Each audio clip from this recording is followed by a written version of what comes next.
Olá, pessoal.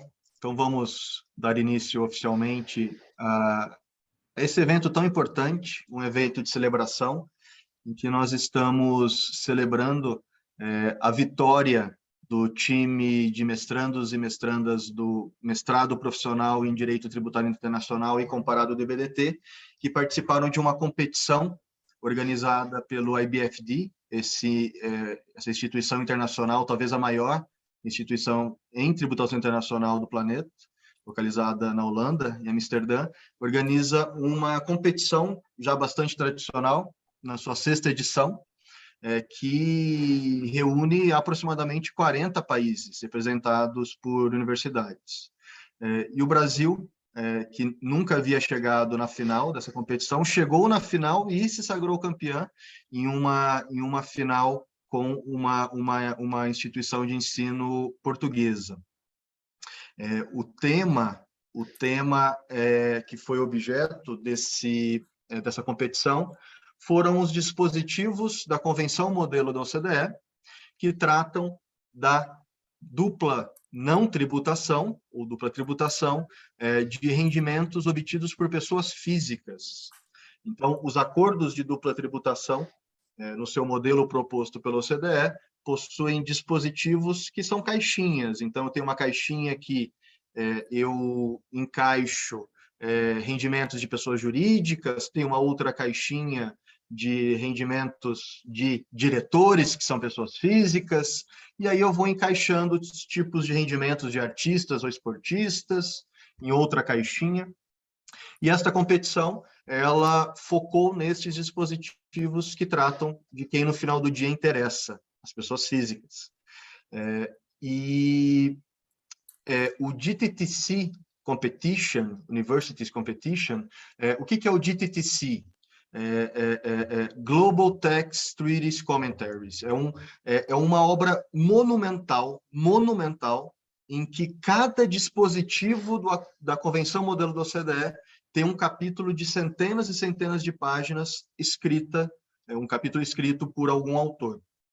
E também capítulos focados em determinados países. O capítulo brasileiro desse GTTC é escrito por mim e pelo Vitor Polizelli, que trata de todos os acordos brasileiros, traçando alguns comentários a cada um dos dispositivos e a política brasileira. O que essa competição pede para cada um desses países competidores?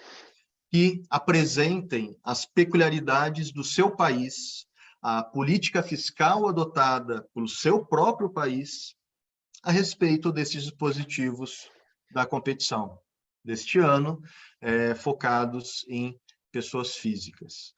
E aí dá orgulho de ver o e-mail, a mensagem encaminhada pelo... Né, Léo? Nós dois fomos os facilitadores, eu diria, né? Nós fomos os coaches, que na verdade facilitou apenas o trabalho desse time dos sonhos aqui dos nossos mestrandos e mestrandas.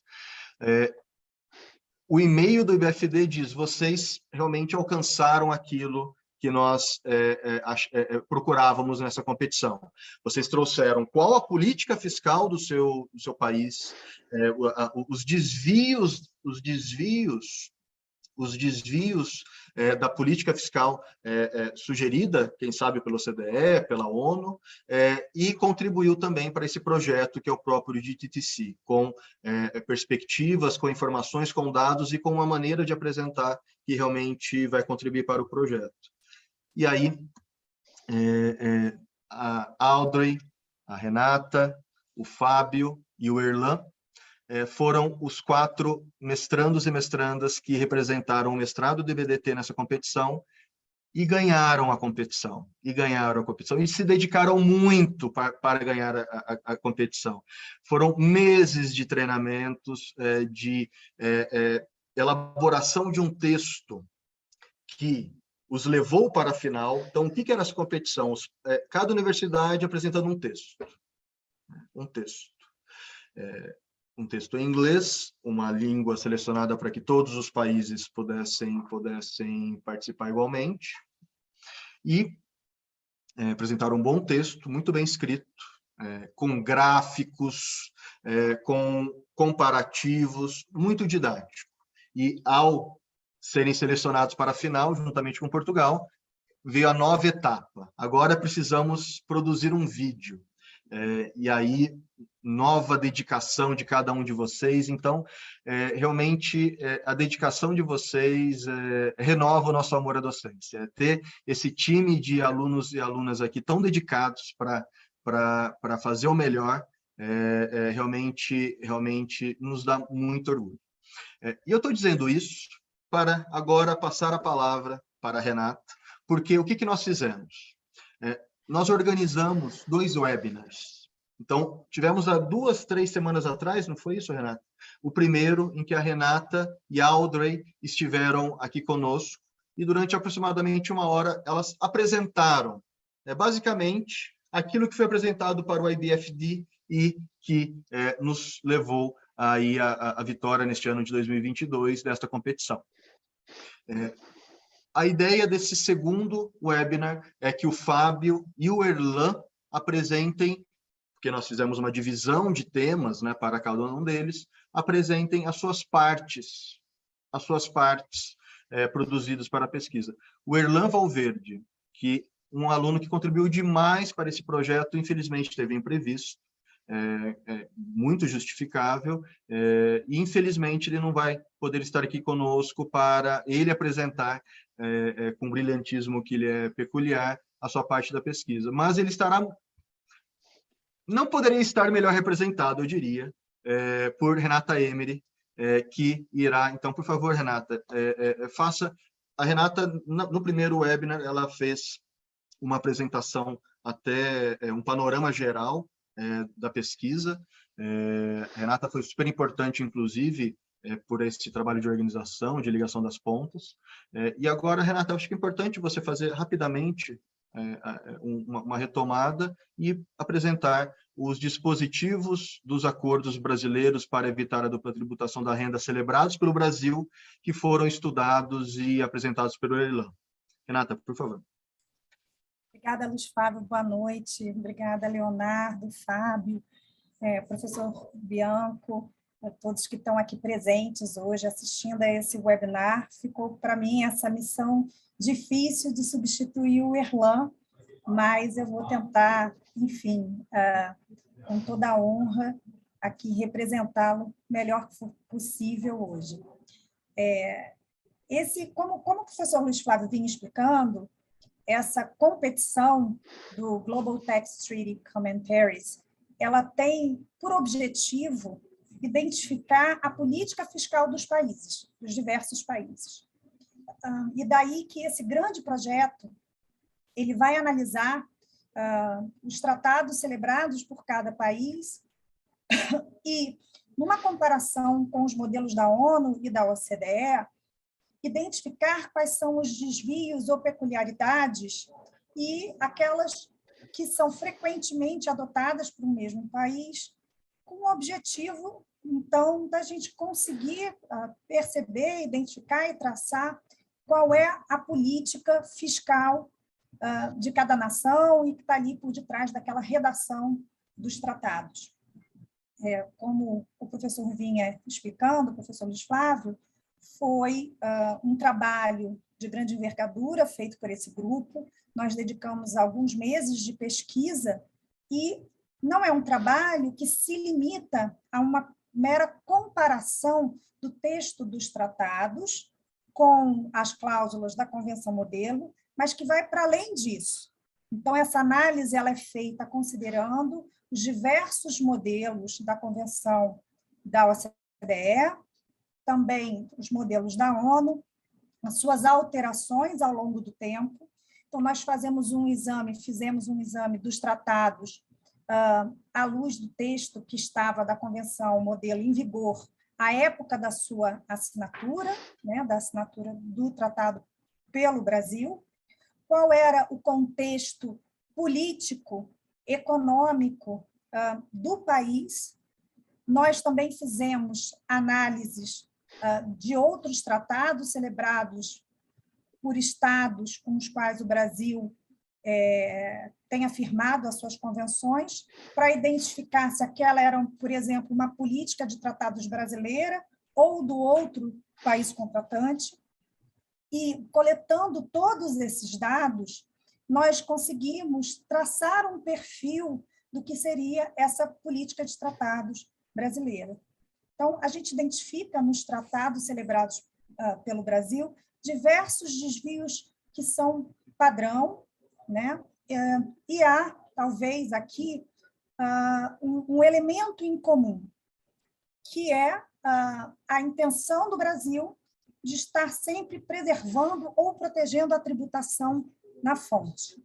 Então, esse elemento em comum a gente vai encontrar, por exemplo, né, só para dar aqui um exemplo a todos, muito embora não tenha sido objeto de pesquisa neste trabalho, mas na cláusula de royalties, cuja convenção modelo da OCDE reserva uma competência exclusiva do país de residência, e nos tratados celebrados pelo Brasil, a gente tem uma competência cumulativa com o país de fonte. Então, isso é uma reserva feita pelo Brasil, é uma peculiaridade do nosso país, e que revela muito bem essa política fiscal que eu vinha aqui mencionando para vocês, né? Além disso, nós vamos verificar em muitos outros dispositivos do tratado uma postura semelhante do nosso país. Especificamente para efeitos dessa pesquisa, ela se focou naqueles dispositivos convencionais que vão tratar da tributação de rendimentos da pessoa física. Então, o primeiro dos artigos que foi examinado nesse estudo é justamente o artigo 15 da Convenção, modelo da OCDE e da ONU. Eu vou compartilhar com vocês uma apresentação. Está aparecendo para vocês? Tá, porque agora, para mim, ela muda de tela, então vou ficar um pouco de lado para vocês. Enfim. Renata, você poderia apenas colocar no modo apresentação, se você puder. Estou tentando aqui, ó. Pronto, perfeito. Joia, voltou para cá. Então, agora deixa eu ver. O artigo 15 da Convenção Modelo, e aqui eu estou reproduzindo, na verdade, o artigo 15 do Tratado com a Áustria, tomando ele como exemplo para essa nossa conversa. Então, o artigo 15, ele trata justamente dos lucros de uma relação de emprego, ou seja, de salários. Ele sempre está mirando para a atividade e o território no qual ela está sendo fisicamente desempenhada por aquele empregado. Então, esse artigo 15, no seu parágrafo 1º, ele diz que, ressalvadas as disposições de certos dispositivos convencionais, mais tarde eu voltarei a eles, os salários ordenados e outras remunerações similares que um residente de um Estado contratante receber em razão de um emprego, somente são tributáveis nesse Estado. E eu marquei a expressão somente são tributáveis nesse Estado, que denota uma competência exclusiva, a não ser que o emprego seja exercido no outro Estado contratante. Se o emprego for aí exercido, as remunerações correspondentes podem ser tributadas nesse outro Estado. Então, como nós podemos ver, o parágrafo 1º, ele se divide em duas partes. Uma primeira, na qual ele dispõe que um residente de um Estado contratante, se exercer uma relação de emprego, um emprego, neste mesmo Estado do qual ele é residente, a competência será exclusiva deste Estado contratante. No entanto, se ele for residente de um Estado contratante A, mas exercer o seu emprego num segundo Estado contratante, no outro Estado contratante, nós passamos a ter uma competência cumulativa para a tributação desse salário. Na mecânica dos tratados, via de regra, quando nós temos uma competência cumulativa, a gente vai verificar uma situação em que eu tenho uma limitação à tributação na fonte, né? E o outro estado, que é o da residência, geralmente não terá limitação para tributar. Nesse artigo, no entanto, quando eu tenho uma competência acumulativa, ela não sofre qualquer limitação. E essa dupla tributação será eliminada de acordo com o artigo 23 do tratado, que vai trazer os métodos para prevenir a dupla tributação. Então, quando nós lemos o número 1 do artigo 15, né, nós podemos exemplificativamente dizer que se um brasileiro, um residente no Brasil, exercer um trabalho, um emprego na Áustria, tanto o Brasil como a Áustria poderão tributar os salários deste residente no Brasil. Bem, essa regra do parágrafo 1º comporta, no entanto, algumas exceções. A primeira são as ressalvas feitas aqui nos próprios artigos, aos próprios artigos 16, 18 e 19 da Convenção. Né? O artigo 16, deixa eu só passar para cá. Espera aí, vou voltar. O artigo 16, ele trata da remuneração de diretores. O artigo 18 vai tratar da remuneração de pensões e o 19 de serviços governamentais ou funções públicas. Nós vemos, no entanto, que aqui marcado em amarelo estão outros dois dispositivos, o artigo 20 e o 21. Por que eles estão marcados em amarelo? Porque, geralmente, na convenção, porque a convenção modelo só faz referência aos artigos 16, 18 e 19. E essa referência aos artigos 20 e 21 já representa um dos desvios que os tratados brasileiros possuem em relação ao modelo da OCDE. Esses artigos eles se referem à remuneração de professores e de estudantes. Ora, o que é interessante em relação a esse desvio? A Convenção Modelo da OCDE não faz referência ao artigo de professores, porque ela não tem esse artigo. O Brasil, sim, em muitos dos tratados que ele celebra, opta por tratar em um dispositivo específico e autônomo a remuneração dos professores. E essa remuneração do professor que está lecionando num terceiro país ou atuando como pesquisador, teria sim, ou poderia ter uma natureza salarial, daí porque o Brasil, de forma correta, né, excepciona também a remuneração de professores nos seus tratados, para dizer que, neste caso, né, deve ser aplicado em lugar do artigo 15, o artigo próprio que vai tratar de professores. Quando a gente vê as remunerações de estudantes, também tem um aspecto interessante, porque a Convenção Modelo da OCDE, quando ela fala dessa remuneração, ela trata no sentido de uma remuneração de bolsa, de auxílio para a manutenção do estudante naquele país. Mas nas convenções celebradas pelo Brasil, tem um aspecto muito interessante, porque muitas delas falam de salários, de empregos que os estudantes exerçam no outro país para a sua manutenção. Então, esse salário que o estudante recebe numa relação de emprego, mas que é uma relação para que ele consiga se manter naquele país enquanto ele estuda, eles acabam tendo um tratamento próprio nas convenções celebradas pelo Brasil e que permitem que sejam isentos, né, de tributação. É interessante que as convenções celebradas pelo Brasil, quando tratam dessa remuneração de estudantes, elas também, em geral, assim como na cláusula também de professores, vão estabelecer um período limite, 2 ou 3 anos, para que eles possam gozar daquele tratamento.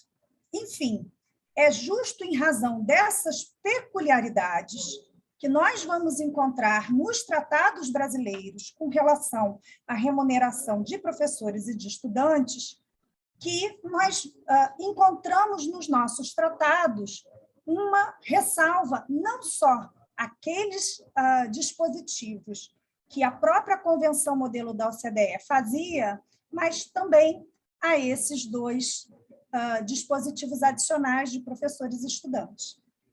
Olhando aqui nesse próximo slide para o conjunto de tratados celebrados pelo Brasil, a gente consegue identificar que parte deles segue, no seu rigor, a Convenção Modelo da OCDE, que um outro número expressivo de tratados seguem a Convenção Modelo da OCDE, mas vão adicionar essa ressalva à cláusula de professores e estudantes, e um número menor apenas a de professores.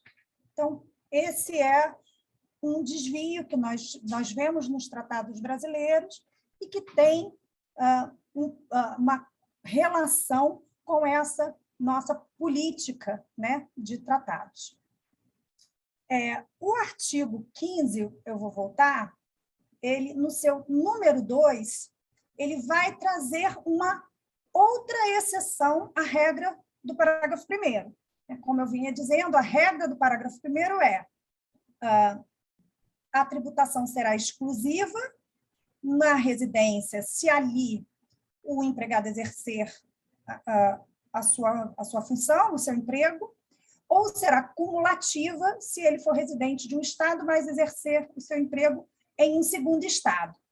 Mas essa cumulatividade, essa competência cumulativa, ela não será aplicável se, ou caso, essa relação preencha os 3 requisitos A, B e C do número 2 do artigo 15. E quais são eles? Bem, a remuneração, o salário, continuará sendo tributado exclusivamente no país de residência se o beneficiário, ou seja, se o empregado, né, permanecer no outro estado contratante por um período inferior a 183 dias. 183 dias, e aí nós vamos ver mais à frente, né, que eu vou ter aí essa variação da redação dentro de um período de 12 meses ou dentro de um período de 12 meses durante um ano calendário.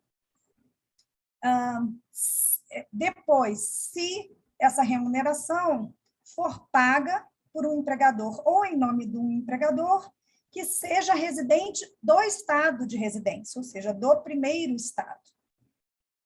E a terceira é um requisito cumulativo, né, que o encargo das remunerações não caiba a um estabelecimento permanente ou base fixa de negócios que o empregador possua no outro estado. Então, com relação à letra A, né, do parágrafo 2º, o que nós vamos ver de variação diz respeito justamente à forma de eu contar os 183 dias. Isso porque na Convenção Modelo da ONU de 63, 77 e 80, esses 183 dias, essa regra, né, ela só seria cumprida se esse tempo fosse despendido dentro de um ano calendário, o que, obviamente, permitia uma série de planejamentos, vamos chamar assim, né, por parte daquele indivíduo que passasse parte do período em um ano e a outra parte do período já tendo virado o ano calendário. Então, para evitar que essa regra fosse burlada na sua essência, a Convenção Modelo de 92 vem dispor que, na realidade, esse período de 183 dias tem que ser contado dentro de um intervalo de 12 meses.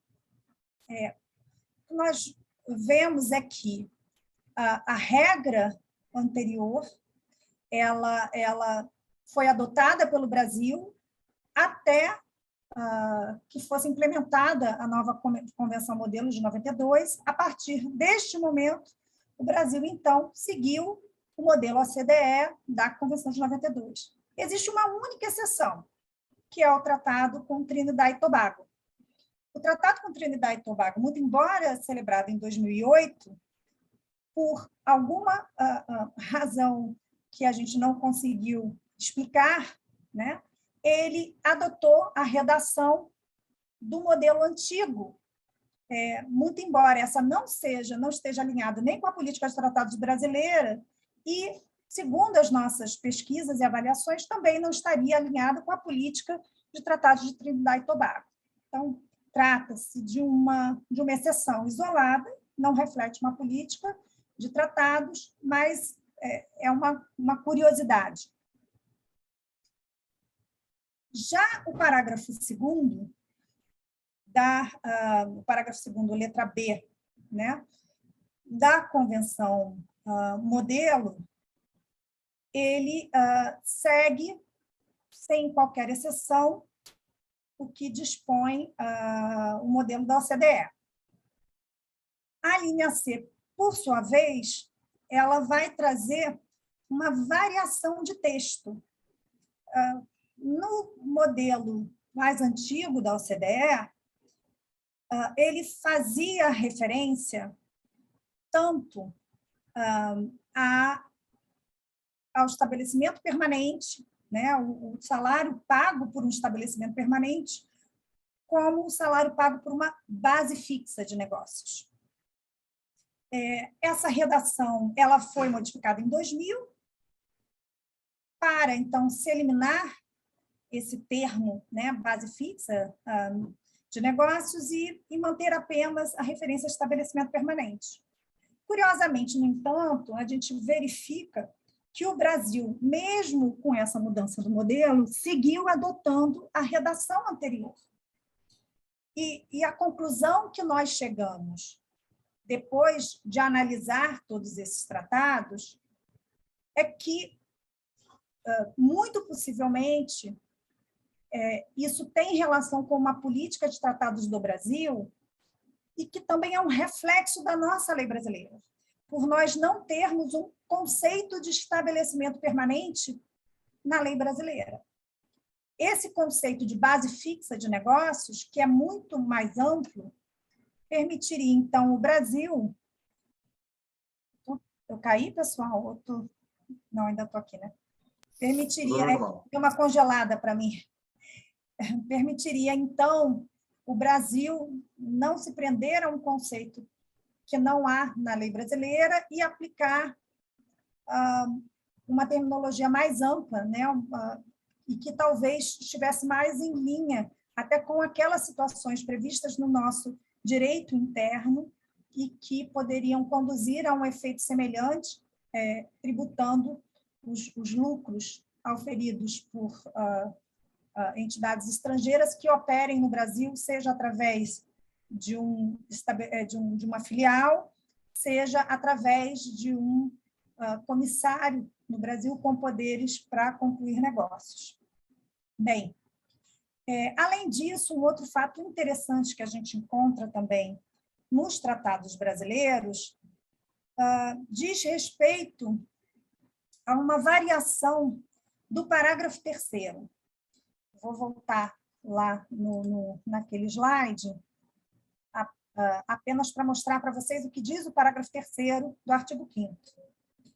Esse parágrafo 3º, ele vai prever que as remunerações recebidas em razão de um emprego exercido a bordo de um navio ou aeronave em tráfego internacional podem ser tributadas no estado contratante em que estiver situada a sede de direção efetiva da empresa. Bem, nos tratados que o Brasil celebra com países da América Latina, eles optaram por uma redação um pouco mais ampla, em que se refere a veículo utilizado em tráfego internacional. E nós entendemos que o uso da expressão veículo em lugar de uma referência a navios e a aeronaves foi proposital, justamente para abranger também veículos terrestres. E por que isso? justamente esses países da América Latina são aqueles que fazem fronteira com o Brasil, e aonde, portanto, eu tenho tráfego de veículos terrestres. A única exceção é o tratado com o Chile, que contém essa disposição, muito embora o Chile não faça fronteira diretamente com o Brasil. Mas é um desvio interessante e que tem relação com essa posição geográfica dos países. Bem, passados por essas disposições, a conclusão que chegamos a essa altura é de que o artigo 15 das convenções celebradas pelo Brasil, em linhas gerais, segue o modelo da OCDE, com apenas alguns pequenos desvios, como nós aqui mencionamos, mas que preservam a essência, o sentido e as regras de alocação da própria Convenção Modelo. Além disso, o estudo também se debruçou com relação aos serviços governamentais. Em relação a esses, eu vou ser bastante breve, porque tanto o artigo 19 quanto o artigo 28, ambos seguem no seu rigor a redação da Convenção Modelo da OCDE e, portanto, não apresentam quaisquer desvios do modelo tradicional. Fábio, chegada aqui, eu passo a palavra para você. Vou só interromper a minha apresentação. Obrigado, Renata. Muito claro e representou aqui muito bem o que o Erlan pesquisou durante esse... O Erlan pesquisou durante esse período a respeito de uma série de questões, né? E aí, claro que houve uma colaboração conjunta, né, de todo o grupo, um colaborando com o trabalho do outro. Então, o Erlan realmente foi peça-chave, uma pena que ele não esteve aqui, mas, Renata, representou muito bem. Muito obrigado. Fábio Gaspar foi uma pessoa que mostrou aqui nesse grupo de pesquisa que todo o sucesso que ele tem não veio à toa na sua vida. O Fábio demonstra uma capacidade de organização, de cumprimento de prazos, uma dedicação para a elaboração de trabalhos de qualidade, com didática. Fábio, que bacana ver você trabalhando, que prazer trabalhar com você. O Fábio, ele está me cobrando até hoje. Eu falei uma vez que se vocês fossem campeões se vocês chegassem na final, nós iríamos jantar juntos lá em Amsterdã, e a final não foi presencial. E aí eu não levei no restaurante e não paguei a conta. O Fábio até hoje me cobra, então o Fábio também é bom de cobrar também, além de todas as qualidades que eu vi durante a elaboração do trabalho. Fábio, é com você. Muito obrigado, viu? Parabéns pelo trabalho que você demonstrou aqui. Obrigado, professor Luiz Flávio. Cumprimentar também o professor Leonardo aqui, o outro coach, junto com o professor Luiz Flávio, e também a Renata. Não posso começar antes de dizer que é um desafio tremendo falar depois da Renata, né, com essa eloquência que ele é peculiar, mesmo cobrindo o Erlan aqui de alguma forma com short notice. Eu acho que foi imperceptível, né, essa adaptação que a Renata teve que fazer, dado o brilhantismo.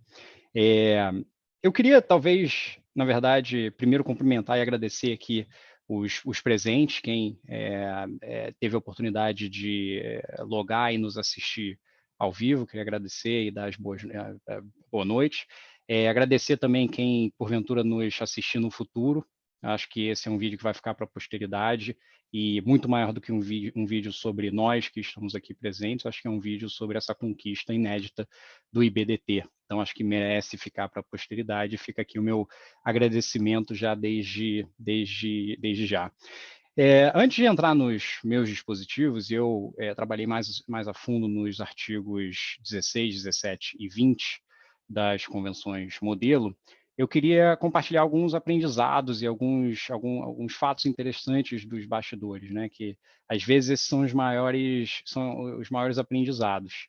Então, o primeiro fato interessante foi um aprendizado assim, eu lido bastante com gente do mundo todo, e depois de um certo tempo eu percebi que, como brasileiros, nós temos, às vezes, um pouco de uma síndrome do vira-lata, de achar que o que vem de fora é melhor, é de melhor qualidade, é mais importante, que profissionais do exterior são melhores. Então, eu queria compartilhar até aqui talvez uma fraqueza sincera, não é falsa modéstia, mas quando o Luiz Flávio me ligou para falar desse projeto, e eu não sabia o desafio enorme que seria, senão acho que eu não teria aceito, mas quando o Luiz Flávio me ligou, ele falou, estou montando aqui um Dream Team para a gente levar para casa essa competição que nunca, que é inédita para o Brasil. Eu quase falei, acho que é engano, Luiz Flávio, não é comigo.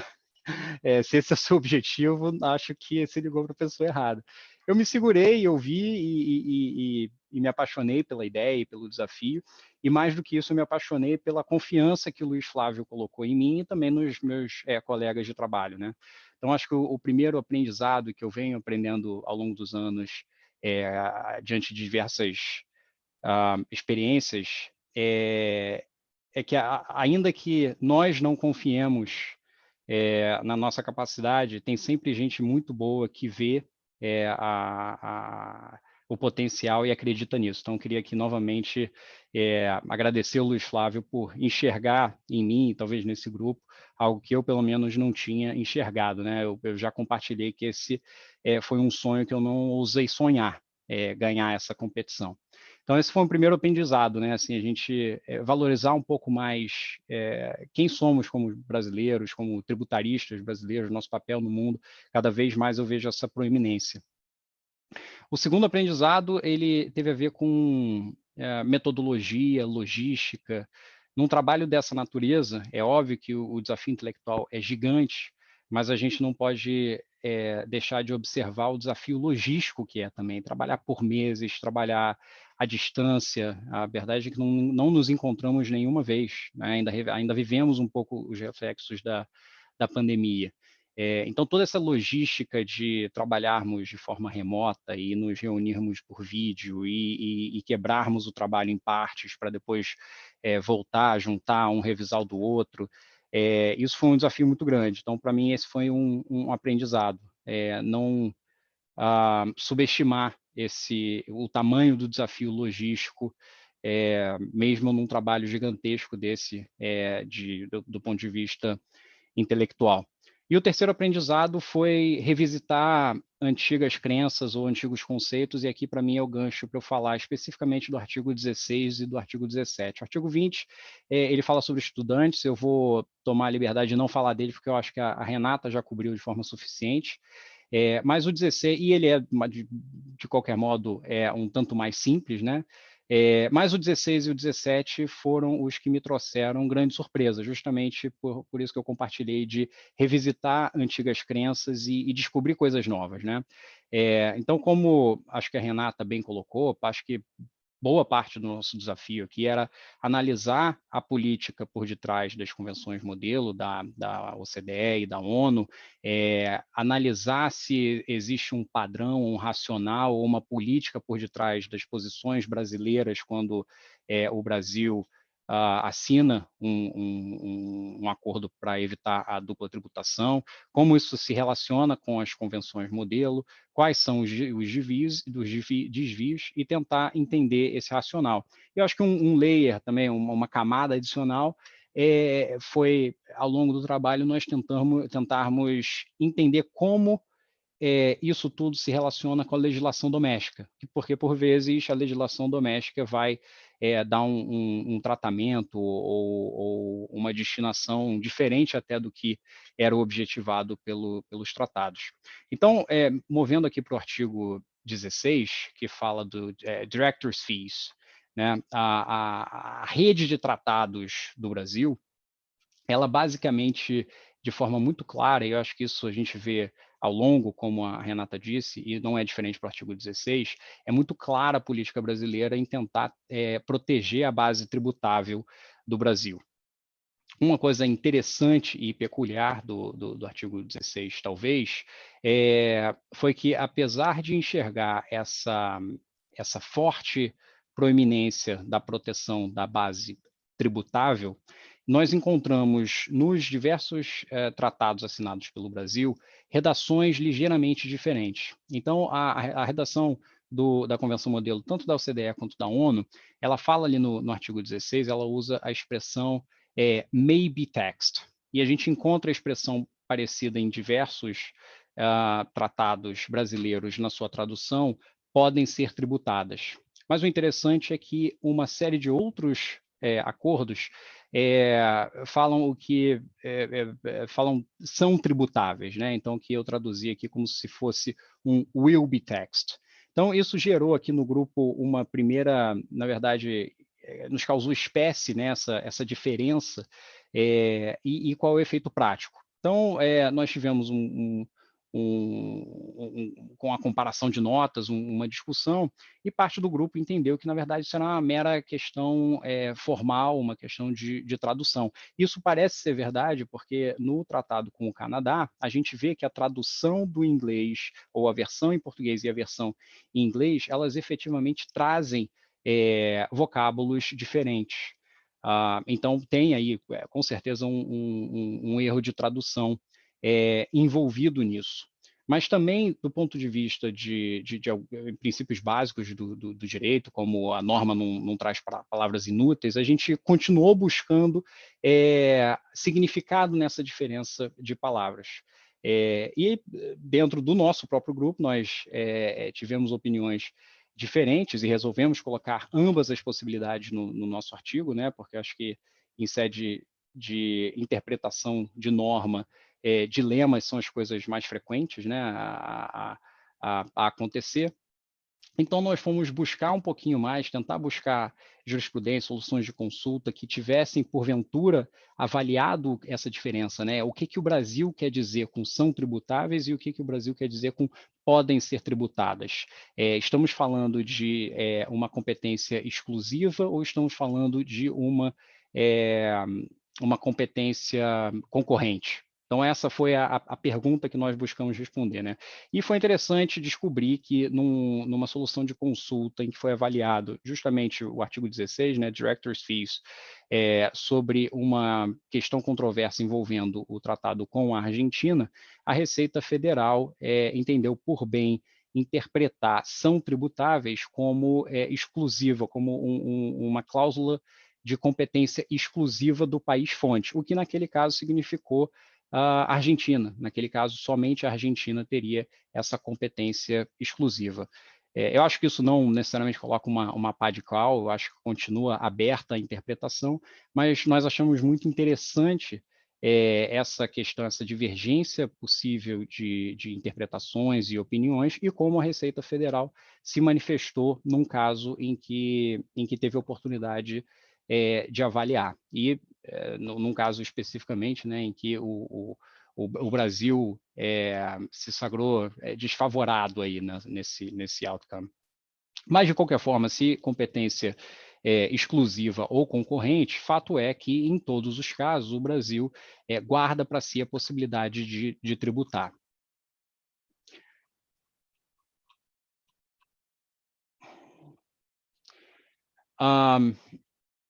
Outra questão foi, aí aqui já tentando interpretar, né, o que essa cláusula convencional quer dizer e à luz da legislação doméstica, né, o que o tratado quer dizer, eu acho que ficou claro, ainda que com possível divergência, mas como isso funciona na prática, né? Então, a legislação doméstica, por muito tempo, na prática, impediu a aplicação efetiva do artigo 16 por impedir que diretores estrangeiros pudessem agir nessa capacidade em favor de empresas brasileiras. Então, por muito tempo, essa não foi uma questão simplesmente por uma vedação da legislação privada, né, da legislação doméstica. Com a revogação desse tipo de proibição na Lei das Sociedades Anônimas, ali em 2017, a gente acredita que essa prática pode começar a mudar. Mas uma coisa que não deve mudar é a caracterização de um diretor de empresa, né? Porque a depender dessa caracterização como uma relação empregatícia ou não, ou uma relação autônoma, a verdade é que o resultado do dispositivo aplicável do tratado ele vai mudar. Se for uma relação autônoma, naturalmente o artigo 16 se aplica. Se for uma relação de trabalho, e aqui eu acho que a subordinação ela é muito relevante, né, para se identificar a relação de trabalho, é possível que se aplique o artigo 15, que a Renata vinha falando, e não o artigo 16. Como trabalho, relações de trabalho e serviços independentes são sujeitos pela legislação tributária a um IR-fonte alíquota de 25%, isso vai se aplicar em qualquer caso, né? A gente viu que, seja em sede de competência exclusiva, seja em sede de competência concorrente, a legislação a legislação fiscal brasileira ela vai permitir aí essa retenção a 25%. E nos casos em que haja a competência concorrente e que, eventualmente, redunde em dupla tributação, naturalmente, vamos poder nos socorrer do artigo 23 dos tratados. Passando agora para o artigo 17, esse foi um também que gerou uma surpresa, não por divergência em relação à interpretação, à aplicação, mas novidades da legislação privada que eu acho que dão aqui um sopro de esperança de um tratamento diferente. Então, o que é o artigo 17? É performers, né? The allocation of rights over income derived from performance activities. Os dispositivos dos tratados firmados pelo Brasil, eles são largamente, se coadunam largamente com os modelos da OCDE e da ONU, no sentido de que a tributação é uma tributação de fonte. Aonde os tratados brasileiros, eles divergem um pouco, é porque os tratados brasileiros, muitos deles, eles têm um artigo 3º, que não se encontram esse artigo 3º não se encontra nos modelos da ONU e da OCDE. Esse artigo 3º ele traz uma feature, uma característica adicional, basicamente permitindo que, se o evento ou espetáculo for materialmente patrocinado por fundos públicos do estado de residência, que então o estado de residência ele vai reter a competência exclusiva sobre a tributação. Então, essa é uma exceção que não se encontra, que o Brasil implementou com diversos países, mas não encontramos nas convenções modelo da OCDE e da ONU. Mas aí, quando a gente aplica o artigo 17 aqui, o layer, né, ou a lente do direito privado, a gente vê que é muito escassa a aplicação, é muito escasso a gente ver esse tipo de discussão, principalmente em sede jurisprudencial. E um dos raros exemplos em que isso aconteceu, em que as cortes puderam avaliar questões controvertidas dentro do artigo 17, foi uma disputa do ex-jogador de futebol Falcão, quando era técnico no Japão, em que o Brasil pretendeu tributar a renda de fonte japonesa do trabalho do Falcão. A questão chegou no STJ, que deu uma decisão favorável ao Falcão, ao contribuinte, porque basicamente a querela aqui, a controvérsia, era se um técnico de futebol ele poderia receber o tratamento ali do artigo 17, aquele tratamento de entertainer, sendo um técnico e não um jogador de futebol, né, como mais tipicamente se vê nesse tipo de caso. E o STJ definiu que, sim, em última análise, um treinador de futebol é incluído na definição mais ampla de um entertainer, e com isso o Japão teria ali a competência para tributar. Esse tipo de decisão eu acho que faz sentido, e a gente consegue enxergar aqui uma conexão com comentários à convenção modelo da OCDE. Então, acho que acertou aqui o STJ. Uma outra questão que também o próprio de TTC, né, nas instruções do trabalho, a competição trazia ali alguns itens chaves que eles queriam que nós enfrentássemos, né? E aqui no artigo 17, uma delas, ou a principal delas, era como o Brasil vê as store companies, as companhias de artistas, né? As companhias criadas para representar esse tipo de atividade. Historicamente, a legislação doméstica de direito privado do Brasil não permitia, né, essas atividades pessoais, personalíssimas, serem representadas por companhias, né? Então, atividade de natureza intelectual, artística ou relacionada a esportes, isso pela própria legislação privada sempre foi vedado. Mas pequenas mudanças, e aí ao longo de uma década, aqui e acolá, uma série de normas que eu não vou ler nesse momento, mas que constam no nosso trabalho, uma série de normas veio mudando um pouco esse arcabouço, até que recentemente, muito recentemente, essa mudança de legislação levou o STF a julgar um caso em que permitiu que companhias representassem atividades de natureza individual, naquele caso de natureza intelectual. Baseado nessa decisão, nessa própria decisão do Supremo, o CARF já analisou alguns casos em que reconheceu que, sendo possível que empresas representem atividades pessoais, personalíssimas, intelectuais, que o tratamento fiscal pode sim ser o da pessoa jurídica, ao passo que até alguns anos atrás esse tipo de estrutura era desconsiderada e a operação tratada como se fosse uma tributação de pessoa física. Então, o CARF já começou a reconhecer isso também, e, por hora, aqui focado na questão de atividades intelectuais. Mas, ora, se atividades intelectuais passam a ser permitidas dentro de store companies, né, ou de companhias com esse propósito de representar a atividade do ser humano, a personalíssima do ser humano, não é demais se imaginar que o mesmo possa eventualmente acontecer para atividades artísticas e talvez esportivas. E essas questões, né, principalmente esportivas, geralmente são capa de jornal, né, jogadores de futebol que decidiram organizar seus affairs, suas questões tributárias por meio de empresas, e casos como na Espanha, enfim, de jogadores de futebol, em que isso foi desafiado pelas cortes. Pelo andar da carruagem, não me parece impossível que, sendo permitido, primeiramente, essa atividade intelectual, que isso chegue em atividades artísticas e, finalmente, em atividades esportivas.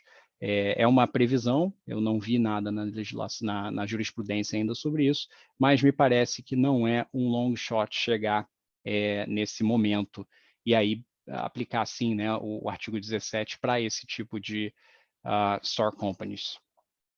Então, professor Luiz Flávio, professor Leonardo, esses os pontos principais que eu queria compartilhar aqui, e também com o cuidado de deixar alguns minutos finais para palavras de encerramento. Excelente, Fábio. Que clareza. Parabéns pelo trabalho desenvolvido e pela apresentação que você fez aqui agora para a gente. Muito obrigado. Parabéns. E estes dispositivos que você apresentou, com certeza, são extremamente importantes. O 16, inclusive, ganhou maior importância com a alteração da legislação recente, que permite que estrangeiros não residentes sejam diretores de empresas. Então, se espera que o artigo 16 passe a ter, inclusive, uma aplicação mais efetiva nos tempos que virão. Então, com certeza, essa pesquisa vai ajudar muita gente. E uma outra pessoa que participou demais desse projeto e que tem participado de todos os grupos do NUPEM, do Núcleo de Pesquisas do Mestrado, é o professor Leonardo Aguirre de Andrade, que se dedicou bastante para esse projeto. Participou aqui de muitas reuniões, leu diversas versões, né, Léo, dos textos, e realmente colaborou não somente com logística, com uma série de questões que o Fábio citou, mas com questões materiais e com esse arcabouço teórico e prático que só o Leonardo Aguirre de Andrade tem. Léo, com você, por favor. Obrigado, Luiz Flávio. É super fácil falar assim depois de vocês e foi super fácil também ser coaching de pessoas de alto gabarito, assim como o Fábio, a Renata, a Audrey, o Erlan. Acho que foi uma tarefa muito tranquila. Eu acho que é um pouco do retrato do IBDT, né? Eu acho que reforça o nosso convite de participar do mestrado. Você vê o nível das pessoas que fazem o mestrado, participar também dos grupos, né, de pesquisa que nós temos. Eu acho que essa troca aqui é um exercício muito legal, assim, que eu aprendo todo dia, de transformar assuntos complexos em uma linguagem fácil, né? É o produto que a gente vê aqui na fala da Renata e do Fábio hoje. Parece que é simples, né? Com eles falando, parece que é simples, né? Então, eu acho que é esse exercício que a gente se propõe a fazer em conjunto, né? Acho que essa vitória aqui no DTCC foi uma vitória em conjunto, que eu vi ao longo do tempo muita trocação e muito aprendizado coletivo, assim, sabe? Eu acho que o grupo fez mais do que o DTTC pedia. O DTTC pedia que a gente comparasse deviations in wording, né? Então, a gente fez muito mais, apresentou o contexto, apresentou esse contexto conforme a região do mundo que o Brasil celebrou com o acordo, o tipo de rendimento, o período que estava inserido. Então, a gente percebe aqui que, na verdade, analisar o texto, esse exercício que nós fizemos rapidamente aqui em relação a alguns dispositivos, ele não pode ser feito sem o seu respectivo contexto.